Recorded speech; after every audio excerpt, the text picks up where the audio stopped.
involved in the development of the Saudi Arabia qualifications framework. He is a highly qualified and innovative senior project manager with over 25 years combined experience in serving education and vocational training projects, including technical and learning strategies, both in the UK and internationally. In general, Stephen's work experience has included the development of a national qualification frameworks, vocational qualifications mirrored to industrial standards, quality assurance systems, and change management strategies, which encompass continuing professional development pathways and employability framework solutions. Please help me welcome Mr. Stephen Morley to the stage.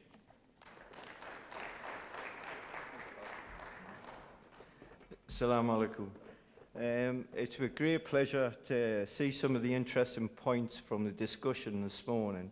I thought they were very excellent and informative discussions.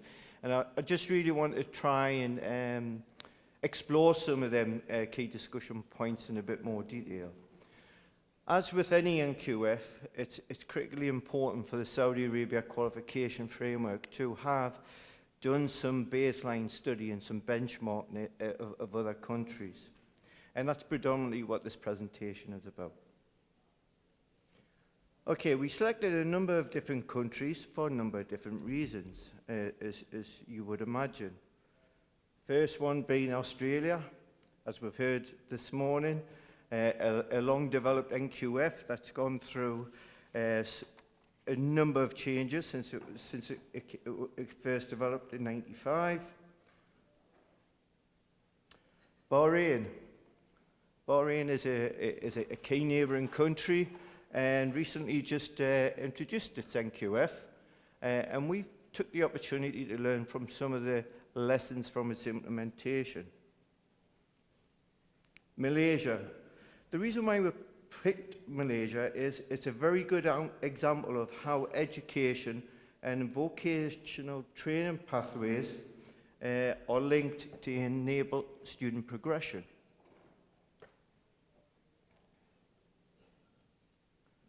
Poland. Well, Poland's quite recent. Again, Poland is a good example of how it was based on the model of the EQF, which we heard about this morning. Scotland, working for the Scottish Qualifications Authority. Scotland is one of the oldest qualification frameworks and was one of the original users of learning outcomes in the design of its qualifications. My colleague will speak a bit more about the Scottish Qualification Framework later. Africa, or South Africa. The study of the South African NQF presented some really vital key lessons and understand the issues surrounding the development and the implementation of an NQF with the purpose and context of a given country. Finally, our last country included the UAE. Again, it provided a solid insight into the shared challenges that the Saudi Arabia qualification framework will face. We're also doing a further, more in-depth analysis using Australia, Malaysia, and Bahrain as further analysis. So that leads us on to the question, well, what is the comparison methodology that we used? So I'll just go back now one. Well, the first one is the rationale. And what do I mean by this?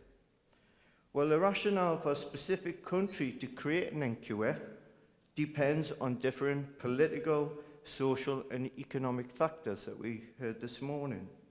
Providing such a justification for the Saudi Arabia qualification framework, we had the ability to contrast the kingdom's development needs compared to other NQFs. Context. What do we mean by context? The development of NQFs are always set within a predefined context. And that's generally what was the decision that sat behind the reason why to create an NQF in the first place. But it tends to be in the arena of the economy and the current education system that the real NQF drivers are embedded. Education and skills is now considered to be a major economic factor in most countries developing an NQF. Purpose. Well, there's a wide range of aspirations for NQFs that stem from various government reforms and government needs. Education, as I said, tends to be a function of the economy and the culture of the country. And as such, we needed to understand the importance of this. Scope and range. Well, this is quite an easy one. Scope and range refers to the qualifications. What does an NQF want to include? What type of qualifications? Is it an inclusive system? Is it just a system for higher education? Is it a system just for the TVET? Architecture. Well, most NQFs comprise of two major features. We certainly heard this morning. Levels and learning outcomes, which is normally seen as central to the development of qualifications and to a modern NQF. Qualifications themselves. The word qualification is often used to refer to a common set of formal requirements for awarding a qualification. In other words, a qualification is a statement of learning outcomes and associated requirements for development qualifications. Relationship to the labour market. We heard a lot about this morning. For a qualification to be positioned into a framework, it has to fulfil some basic quality issues or some quality criteria. And typically, this is demonstrated through the relevance to learners to the labour market. Quality assurance applies to the quality of an NQF. Transparency is normally achieved through the introduction of quality processes by which qualifications are moderated and institutions are evaluated. Articulation. This refers to the process of comparing the learning outcomes, assessment criteria, and the levels of qualifications and qualification components between education and vocational sectors. And finally, governance. Well, the development and adoption, registration, classification of all qualifications are normally under the responsibility of a named distinct body. Almost all governments developing an NQF have attempted to regulate the governed use using an apex body, often defined as the Qualification Authority. That leads us on to what is some shared common aspirations. I mentioned labour market needs, and most NQFs stipulate the use of occupational skills standards as a basis for assuring vocationally related qualifications and their relevance to the labour market.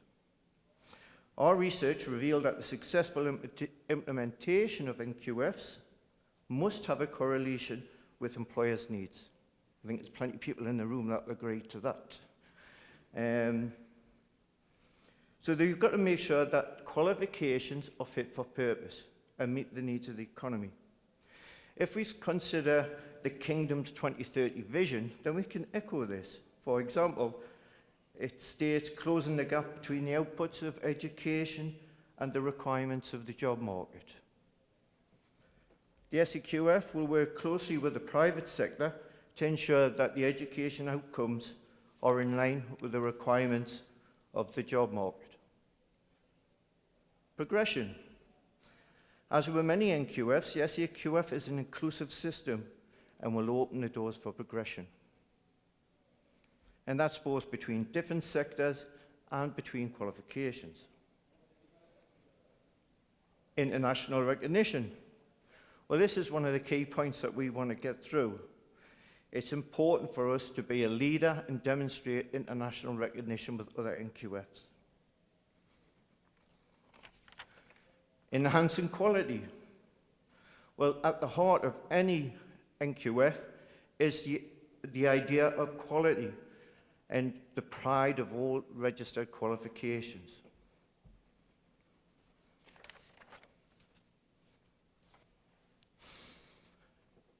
If we consider some of the common characteristics, then we need to think about having the inclusive system where we can have everyone in there. We've got to think of some of the levels and level descriptors that have been discussed this morning.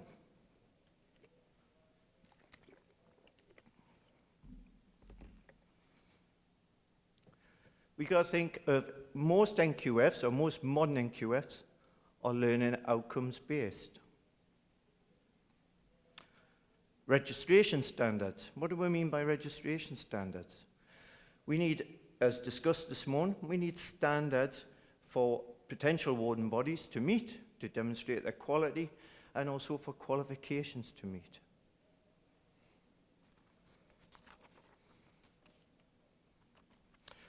Some of the other key aspects, if we consider the qualification design itself, we have key elements here. Performance criteria, or in some cases, many NQFs refer to assessment criteria. And this describes the learning outcome in more detail, and is a good indication of what the learner must do in order to achieve them. Performance criteria fully describes the standard by which a learner is assessed and will support the future development of appropriate assessment methods. Component-based. Well, we all accept that qualifications may be a single unit or multiple of units. So all we say is component-based is relation to the qualification made up of multiple units. Credit rating. We've heard a lot about credit rating this morning. Certainly in relation to learning credits and SAQF level. Together, they can describe the qualification and its components by an awarding body. Learning credit is a measure of the amount of learning, the typical size of time required to achieve a qualification, and together with the learning credit values, provides the basis of measurement of comparing qualifications. When we talk about credit, we are on about learning credit. It's a measurement of the output of learning and not just the time that a student spends in the classroom. RPL, another one. We've heard a lot of discussions about the recognition of prior learning this one. I do have to admit that the recognition of prior learning is generally a reflection of a mature and advanced NQF. But we plan to build this into the Saudi Arabia qualification framework as one of its essential core elements from the beginning. Equally, one of the key aspects is stakeholder engagement. The support and involvement in the development of a qualification is essential to confirm and maintain the relevance of a qualification to ensure it's valuable to learners and industry. Relevant stakeholders can ensure a fitness for purpose of a qualification, and therefore their involvement at every stage is critically important. It is the stakeholder who can confirm the need of qualification and provides the strategic purpose and relevance of a qualification to the wider economic needs of the kingdom. So that leads us on to some of the questions. What is our main findings? I think it's fair to say that we've heard NQFs originate from different education and different economic reforms, including its rationale, its context, its purpose, why it was developed. We've often heard that it's been a phased approach or it's been a transition approach, and we've often seen that NQFs mature over time. We don't just implement and that's it. It's about organically growing. Quality assurance is central to the continuous development of any national qualification framework.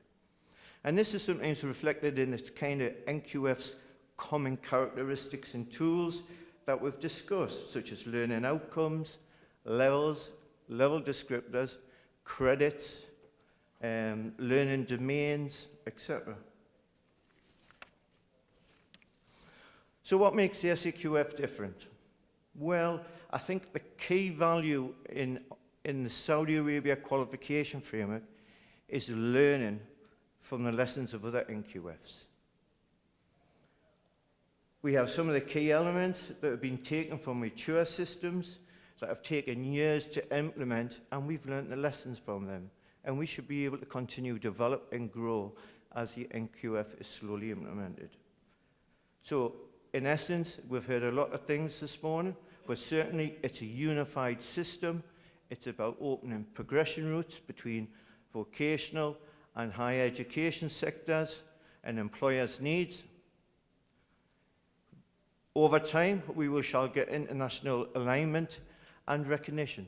We want to align the SAQF with others around us, both on a regional basis and beyond. Its internal structure.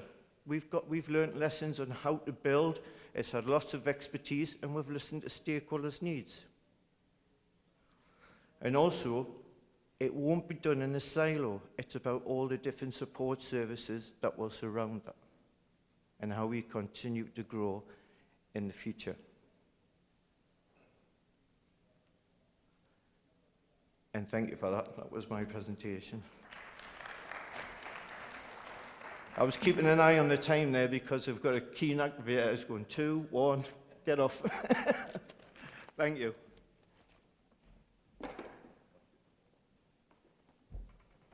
Right on time, Stephen. Thank you very much. And now we will exhibit the Hong Kong Qualifications Framework, which will be presented by Professor Enoch Yong.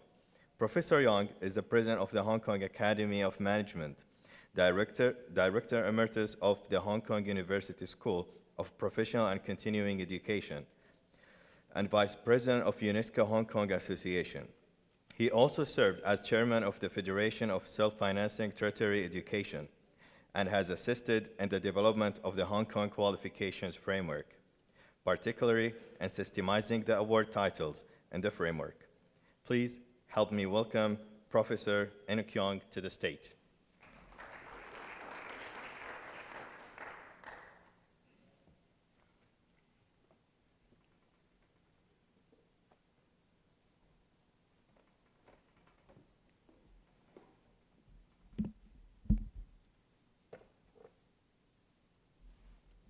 Good afternoon, ladies and gentlemen. It's a real pleasure for me to be here to share with you our experience in the development and implementation of the Hong Kong Qualifications Framework.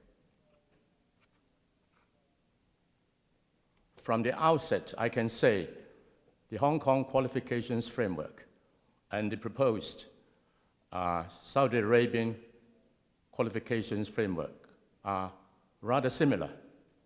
I think you will know later on. Now here's an outline of my presentation. I will briefly give an overview of the Hong Kong Qualifications Framework, and then I'll explain that the implementation of the framework, particularly to the vocational sector. And then I will share with you our experiences and lessons learned. And the Hong Kong Qualifications Framework is relatively new. It's only 8 years old. So we still have a lot of challenges ahead of us. Overview of the HKQF. Now, any qualifications framework will need to fit into the education system. Now, here is a very brief view of the Hong Kong education system. In fact, it's quite similar to the education system of many countries. We have 9 years of compulsory education, so students would finish the junior secondary school.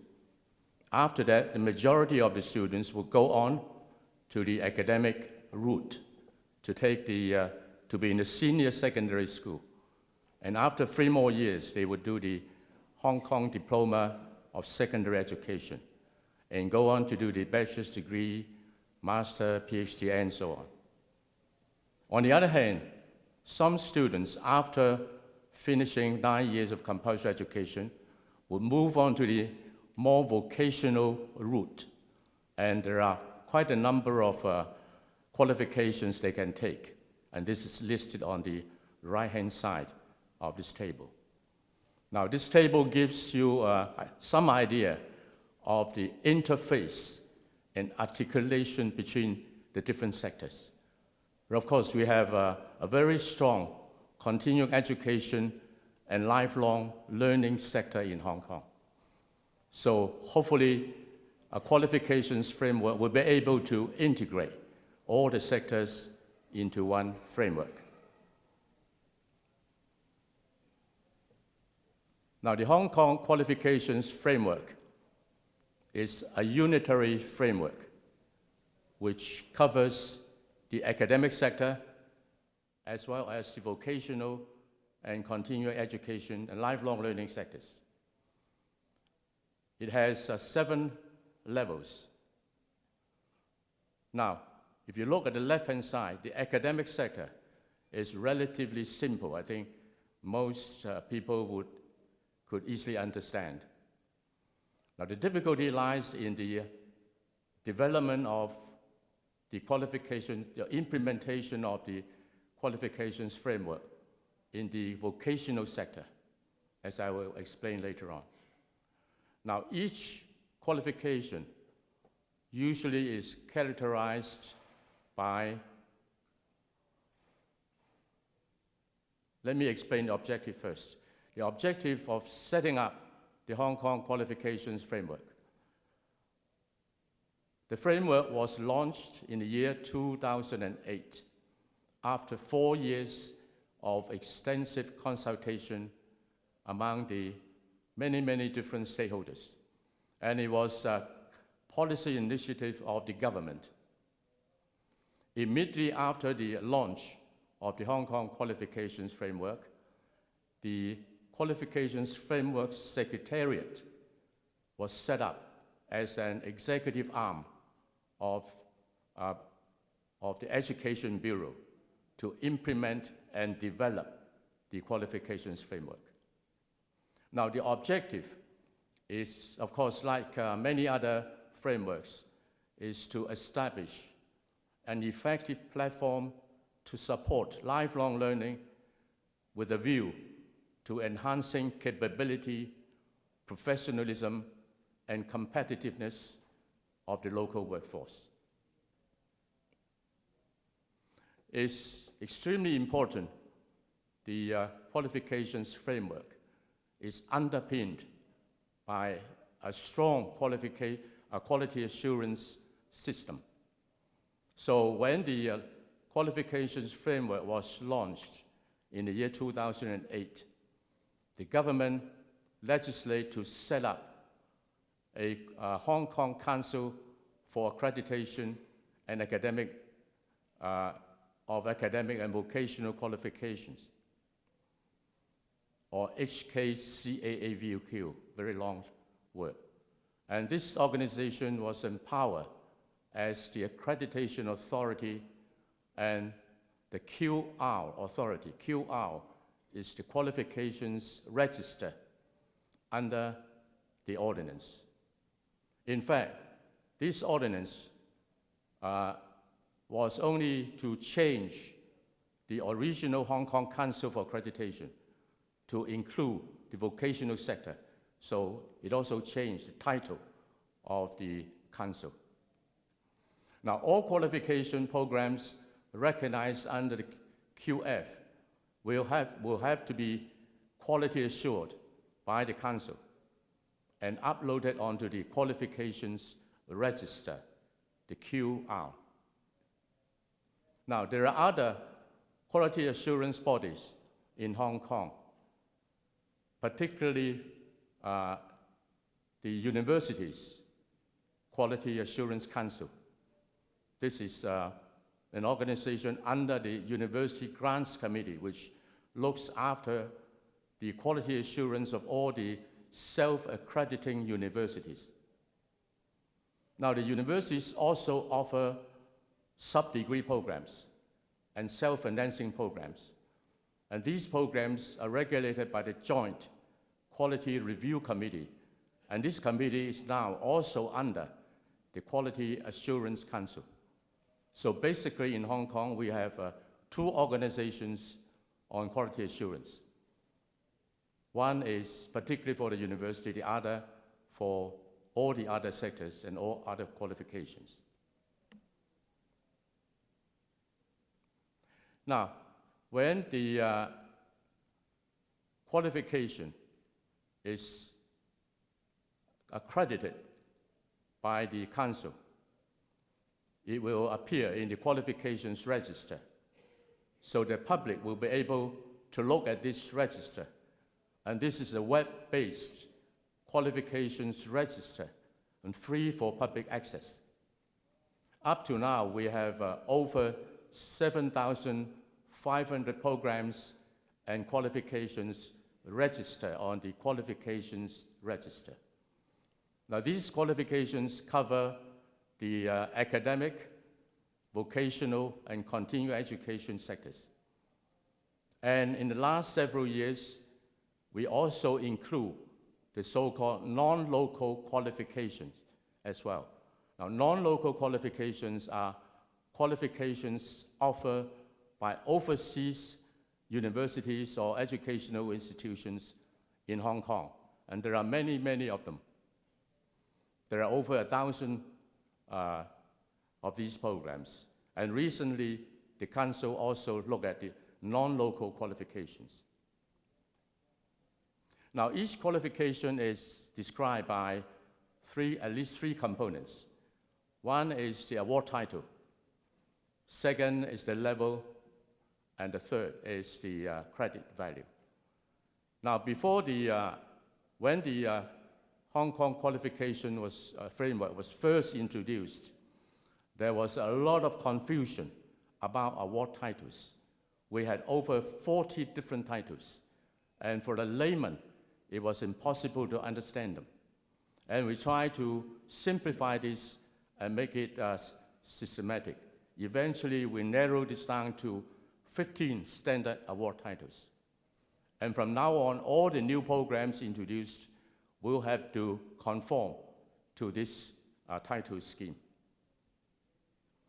The QF credit, I think we have heard a lot about this. And for the Hong Kong qualifications framework, one QF credit is equal to 10 notional learning hours. But of course, notional learning hours would include not just the time in attendance of class, it would also include self-study, online learning, practical learning, and so on. Now, I will say something about the implementation of the qualifications framework, particularly to vocational sectors. Now, this is based on different industries. For each industry, we have looked at 21 different industries already. And these sectors cover approximately 55% of the total workforce. For each industry, we set up the Industry Training Advisory Committee, the ITAC. The ITACs are composed of representatives from the relevant trade association, workers' unions, employers, employees, professional bodies, regulatory body, and government departments concerned. So it includes all the stakeholders. The ITACs are tasked to produce the specifications of competency standards for each industry, and also develop a suitable recognition of prior learning mechanism for that particular industry, and to promote the qualifications framework and the QF-related products and services to the industries concerned.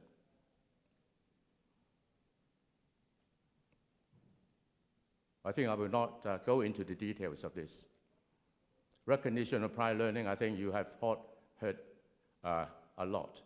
And so far, we have implemented 14 industries, and with over 15,000 applications and 27,000 clusters of competencies. Now, I will share with you our experiences and the lessons learned. We think it's very important to have an international network because Hong Kong is quite an international city, and it's very important for us to look at the other qualifications, national qualifications frameworks to learn what they've done and what we can improve. And so far, we have collaborations with a number of overseas countries or regions, including mainland China,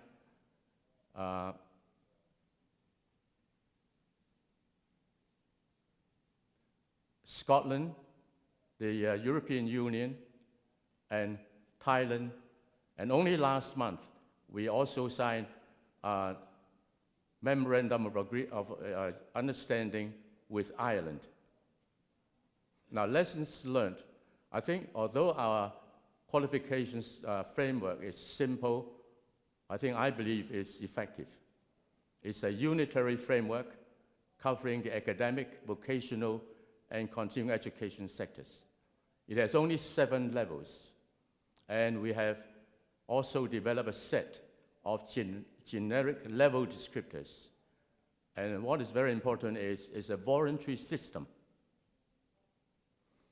The importance of a robust quality assurance mechanism underpinning the QF is very important. I think we all realize that. Another important thing I think we have heard is the stakeholders' engagement. This is extremely important, particularly when you apply to industries. So the setting up of the ITEX on industry basis has proved very, very effective when you engage the major stakeholders to take part in the implementation. So the participation and support, particularly of employers, large employers, Employers Association is very important as they're always a driver for adopting the QF deliverables. Another important thing is the financial support to stakeholders to give them incentive. We have the commitment of the government setting up the recurrent funding to run the qualification secretariat, and also every year they provide $10 million just for the ITEX to develop their initiatives. And 2 years ago, the government set aside a very large sum of money, $1 billion, to establish the QF fund to provide investment returns to sustain the development of the Hong Kong qualifications framework. As I said, the Hong Kong qualifications framework is relatively new. We still have a lot of work to do, particularly to extend the scope of the recognition of prior learning to cover validation of non-formal and informal learning, and the alignment of professional qualifications with the Hong Kong qualifications framework. Many different professions have their own qualification frameworks and programs, and we would like to bring them together to be under the Hong Kong qualifications framework. And of course, closer collaboration with international QF authorities. And lastly, we need to have a wider publicity to promote the image and the benefit of implementation of the Hong Kong qualification framework. Thank you very much. Thank you.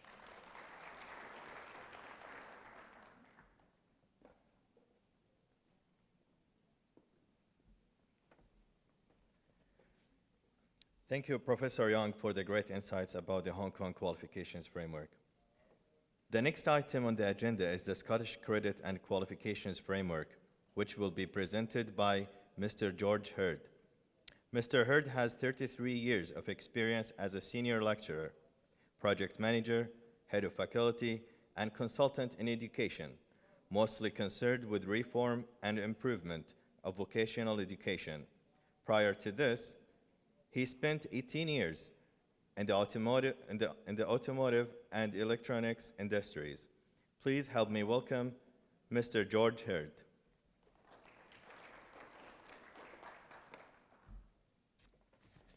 Thank you very much. I'm part of the team that is helping EEC to establish the SAQF. I have been here along with the rest of the team for about 18 months. Is that okay?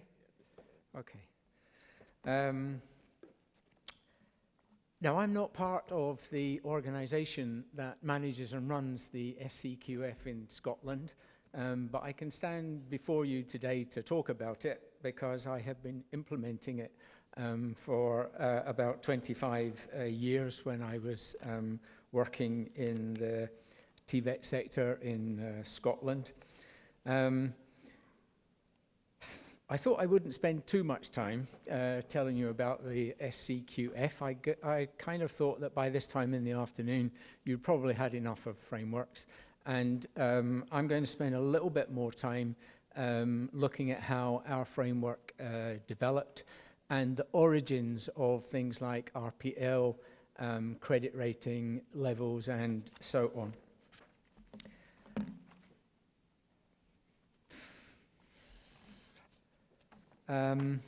Scotland's a small country, we're part of the UK, but these days we have our own parliament, we have our own education department, we have our own and quite distinctive system. One of the things that I've learned since being in Saudi is that Saudis have quite a distinct view of their own identity, and we in Scotland are like that. We have a strong identity of what it means to be Scottish. And we want that identity to be reflected in what the education system does for Scottish people. That flows through policy. Everything that we do is aimed at that. And that is partly both the people and the political side of the way that our qualification framework developed. We, as a nation, we believe, and we can go back to 1750, 75% of the population, the adult population, was literate in 1750. Historically and socially, we value education. We believe that it should be fair. You should be able to come into an education system regardless of your social or family background, and if you are able and you work hard, you should succeed. These are fundamental values in our system. We believe that education be free. Our schooling system is free, our vocational education system is free, and even our higher education up to bachelor level is free. If you go a few hundred miles south into England, you will pay £9,000 a year minimum for your degree programme every year. In Scotland, there are no fees. It is free. It's part of how we value education and want that system to work. And that, I'm saying that now because I think it's key. You've got to have people in your country that know what the values are and then push things forward that reflect those values. And that's what we did in Scotland. Since 1970s, lots of reform took place. The economy went down the chute. You'll know a little bit about that just now. Your economy is badly affected by world events. That happened to us in the 1970s. And arising from that came this notion of lifelong learning. You can't have people made redundant or retrenched from industries and then just leave them with nothing. You have to be able to allow them to come back into the system, to be trained, to be retrained. That is fundamental to our thinking. Right, sorry, this is a busy slide, and I put it up there quite deliberately to show you the nature of the reforms that we went through in order to achieve that. Going back to 1983, the introduction of what we called the action plan for 16 to 18-year-olds, because we had high youth unemployment. the qualifications that they had coming from school were not sufficient to get them even an entry-level job in industry or business. Our system was set up to select the top people to go to university. Our system then in the school had no vocational element in it whatsoever. And we set this up to address that. Here you see the introduction of learning outcomes, modularization, units, continuous assessment, locally devised. This is where a lot of the characteristics of qualification frameworks, certainly our own one, originated from. A single national certificate. It was the glue. In my opinion, it is the single most thing you can do in order to unify your system, is to have a single certification system. All of an individual's achievements in terms of qualification are issued by and can be seen on one certificate. So we were unifying the system. We were not unifying qualifications. Now, in '84, vocational qualifications based on occupational standards. In '88, we finished the reforming the vocational track. Our two flagship qualifications, a higher national certificate and diploma, they were unitized. Credits were beginning to be introduced even within that. In 1991, under pressure from the government and from the public in general, higher education reluctantly came to a system that would allow credits to be transferred from vocational qualifications as entry into a degree program. This was in 1991.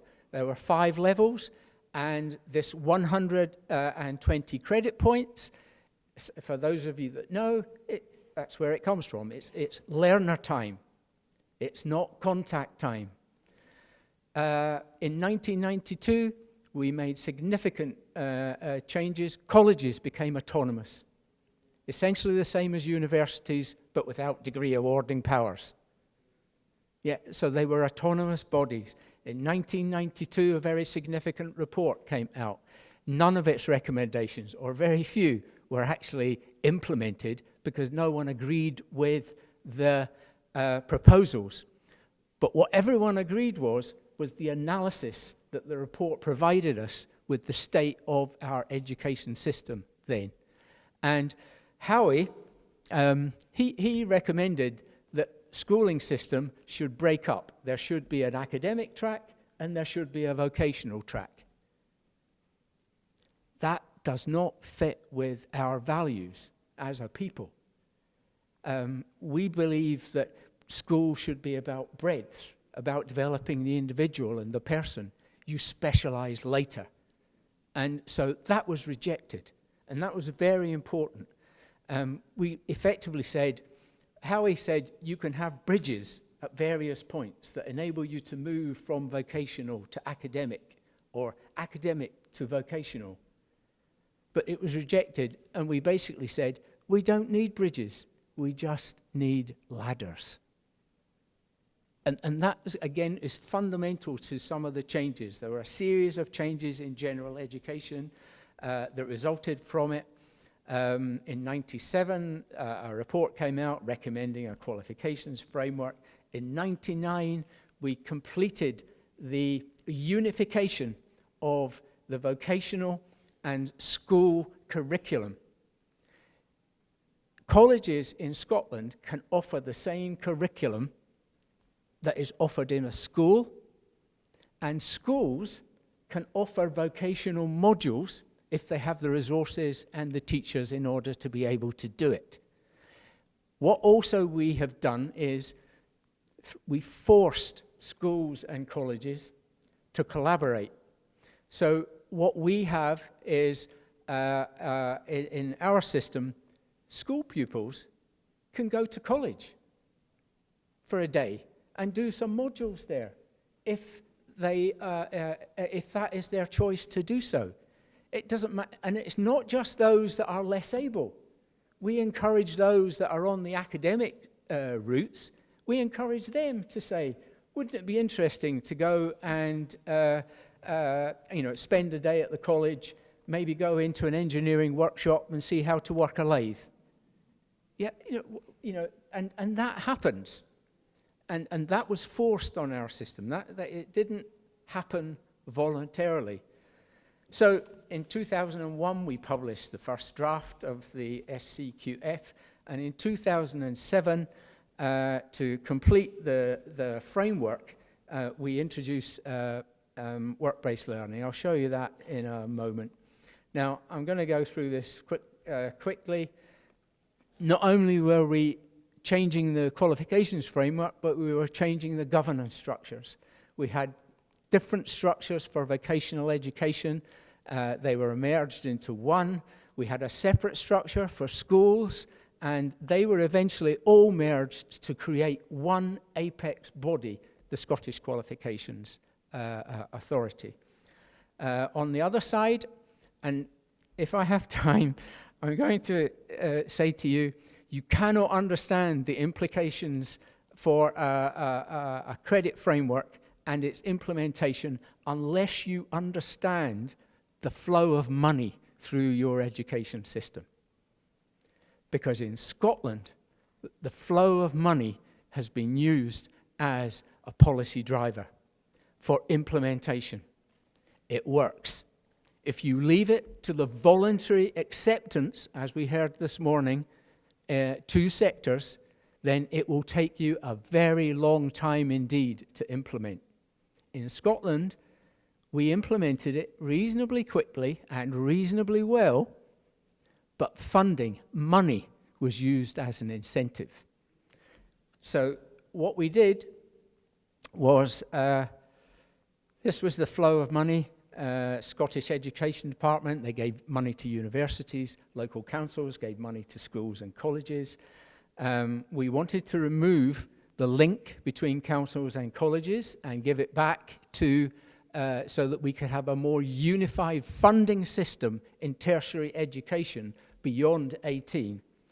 And in order to do that, there was transition arrangements, funding councils for FE and HE, and eventually that was replaced. And by this time, we had our own government, a devolved parliament as part of the political changes in the UK.